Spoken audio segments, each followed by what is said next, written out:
You hold on so tight, open up your eyes. This is our time. If you do not have a face covering, free mask for local. Gotta let go, oh, you gotta let go, oh, you gotta let go, oh, you gotta let go. Gotta let go, oh, you gotta let go, oh, you gotta let go, oh. We're gonna pause this video right here because we honestly need to rewind a couple years to explain why this journey was so important to us. So what you just saw is Cody flying to Florida to get our dream home. Yeah. And it's not our dream to live in Florida, we're not No. moving there. But we did buy a 2006 Mercedes Sprinter van! Woo! We finally did it. I know. So this has been such a long time coming for us. We've been working at this for 5 years, so it just didn't really feel right to just put together this like montage of travel footage and going to get the van without explaining like truly how hard we've been working towards this and how long it's really taken us to get to this point. You gotta let go, oh, you freaking run away. You freaking run. First flight officially done. Trying to figure out where I'm going here. I think I gotta go on a train possibly to go from one terminal to the other. So let's see what happens. Flight number 2. Second flight, all done. And now the fun part starts. I gotta get over to that RV dealership. I think I have a driver here. We need eyes closed, fall into me. Gotta let go, oh, you gotta let go, oh, you gotta let go, oh. So just sat down at General RV where we are getting it. I've never seen an RV place look like this. Usually in Maine they're just like a couple of buildings, like smaller offices inside. So this is pretty crazy.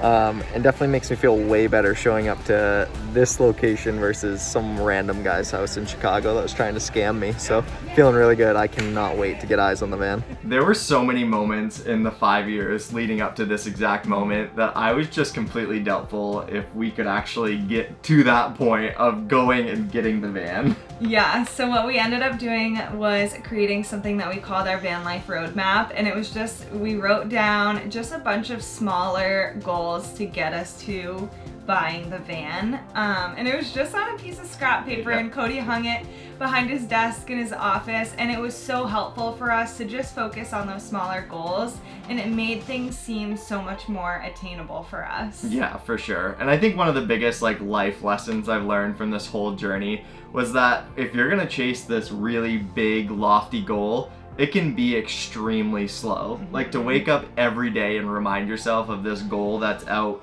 2, 3, 4, 5 years in the future is really hard. But when you break it down into those smaller steps, it definitely it gives you something to work towards that you can achieve, you know, in coming weeks or months instead of years down the road. It was very helpful for us. Yeah. There she is. Sweet. Just did our walk around. Everything looked great. Super excited. And so now I'm just killing some time waiting to do all the paperwork and financing. So once we felt like we had enough saved in our savings, we had our down payment, we had enough money to actually go get the van, we started looking. Yep. Things happened really, really quickly. Yeah. Cody ended up finding a van in Chicago. We did a FaceTime tour. We immediately applied for a bank loan. And then after all of that, Cody just started getting this gut feeling, and things were making us a little bit nervous. Yeah. It is just so heavy on me tonight. How big this decision is, how big the purchase is, how big of a risk it is. Yeah, I don't even really know why I hit record, but I just feel like this is kind of an important part for us to show. Things going through my head tonight are just, what happens if I'm on the way back and it breaks down, or I get out there and it's, you know, extremely rusty underneath and I don't feel comfortable with it anymore, and I'm on a one-way flight and I'm 16 hours away from home and I have no one to go with me, and this trip was supposed to be a trip that I did with my best friend Dakota, who passed away a couple months ago. So that's heavy on me. And so yeah, I think that all these thoughts would be really, really easy to leave out and just kind of make into this, not include in this video. But I want to try to include it all. I want people to see that this is real. It's not just, we're just spending money, all this money that we have, and we're super rich, and this is not a huge decision for us, because it's just not the case. This is a huge decision. It's been 5 years in the making, and tonight it's really feeling real. So I just wanted to record this. I have no idea if I'm going to use it, but.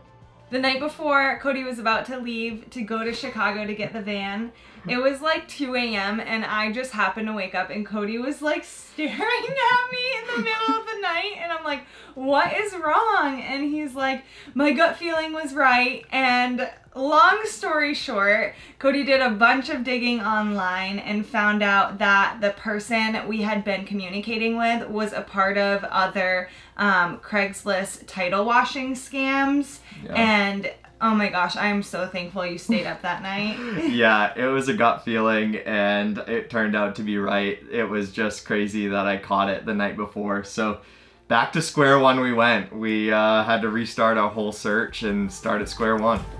It's official!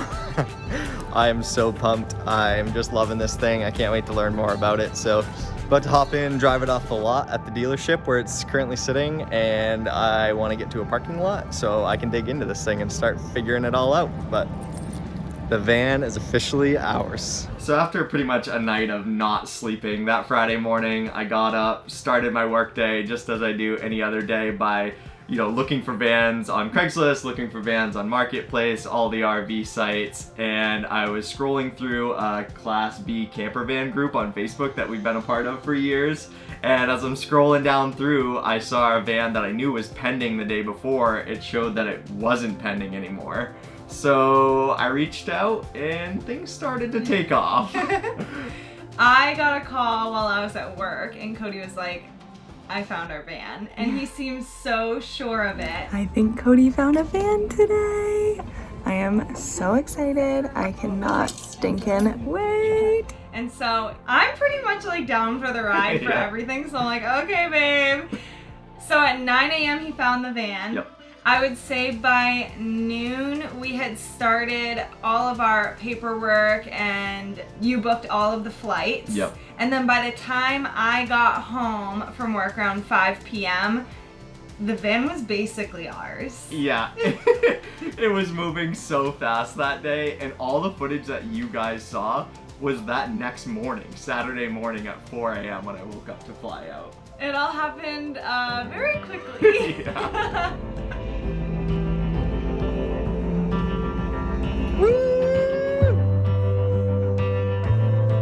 We are off and driving. I wanna run with you, I wanna let go. So now the fun begins, and it literally just hit me how big of a trip this is with a vehicle that I am super unfamiliar with. So I have no idea my route home, didn't plan it, and I'm gonna end up getting sidetracked or held up by a huge nor'easter that's coming up through. So have no idea. I'm gonna log some hours and see how far up I get. We can go anywhere. We can go anywhere. State number 1, done. We got the world and we can As you guys just saw, state number 1 is officially done. Just left Florida and crossed into Georgia. I have 1,202 miles to go, and I'm gonna drive until about midnight, I think, tonight. It's 9:30 right now, and then I'm gonna try to find like a rest stop or a visitor center or a Walmart parking lot, something like that, to sleep at tonight, and then put in a big day tomorrow. And I'll check back in sometime soon.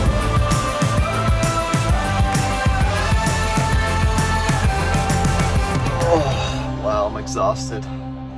I just pulled in to a glorious first night of van life parking in the Cracker Barrel parking lot. I have no idea where I am. I think I'm in South Carolina still. It's almost 1 a.m. and so I gotta go figure out how to make this couch into a bed and get some rest. Hopefully gonna hit the road at like 7 a.m. tomorrow, so here goes nothing. Oh, good morning. Night number 1, sleeping in the van, is complete. I got a couple hours of sleep. Still getting used to all the noises the van makes and the furnace kicking on and all that kind of stuff. It definitely jolted me a couple times, but it took me about an hour to figure everything out. Once I parked, it was around 1 a.m. I probably didn't get to sleep until 2. Didn't know how to get the furnace working, and there was like a switch on the outside of the van that I had to hit. So I did that, and then I didn't know how to get the bed converted, so I had to figure that out. And then I didn't stop anywhere to get blankets or a pillow, so I just used like one of the couch cushions that is supposed to be on the backrest down there, and I slept in my jacket because it got down to 48 last night, and luckily I had the furnace because that kicked on like every half hour, set at 73. So yeah, good old night number 1 in the van, spent at none other than Cracker Barrel parking lot.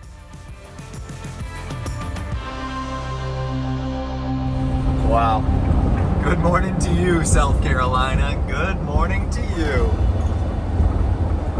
This is why I wanted a van, Reaching up to the sky, the light in our eyes. It won't give way to the night. We'll keep on. Now I'm getting diesel for the first time in my life. Never bought diesel before, so just pulled up. We're looking at like $2.70 for diesel down here, which isn't too bad. I went through just over half a tank from Ocala, Florida up to Santee, South Carolina, so I think I'm getting really good gas mileage. I also figured out that the speedometer is 5 miles an hour slow, so I was actually losing time last night because I had it set right at 70, and then I checked my satellite speed and I was going like 65, 66, so that's good to know. Just learning all the little quirks to the van. This is also the first fill up, so I have no idea how much this is gonna cost. So that's actually better than I thought it was gonna be. So fuel stop number 1 completed, and now I'm gonna log some hours.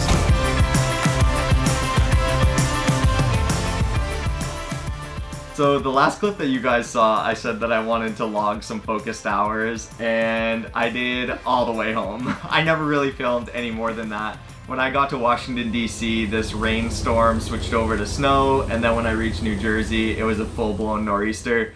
So I ended up making it all the way up to Massachusetts. In Southern Mass, I slept at a Cracker Barrel, and then woke up the next morning and did like the 3.5 hours back home. It's 6:37 in the morning and Cody is about to come home. I'm so excited. I'm gonna try to get the van pulling in. There it is. Our home. It's been almost a year since I filmed that clip of Cody pulling into the driveway with our new van, and so much has changed. We moved. We're living in a tiny house now. Yeah, tour video is linked up here, I think. Somewhere. Yeah. And we have been working very hard on the van, and the next time you see us, we will be giving you a before tour of the van. Yeah, we have a ton of renovations planned. We bought the van as an RV, but we really want to try to make it our own. So in that before tour, we filmed that about a year ago now, and there's already things in that before tour that we've changed. So definitely stay tuned, subscribe to the channel so you guys can follow along. This is gonna be like our biggest adventure that we've ever done, ever planned to do. So we hope that you guys will follow us and come along for the ride. And we just want to say thank you so much for the support in our previous video. I think we're both in shock by all of the kindness and positivity we received, and we can't say thank you enough. We are just so full of gratitude. Yeah. So we can't wait to see you in the next one, and cheers everyone! Bye guys.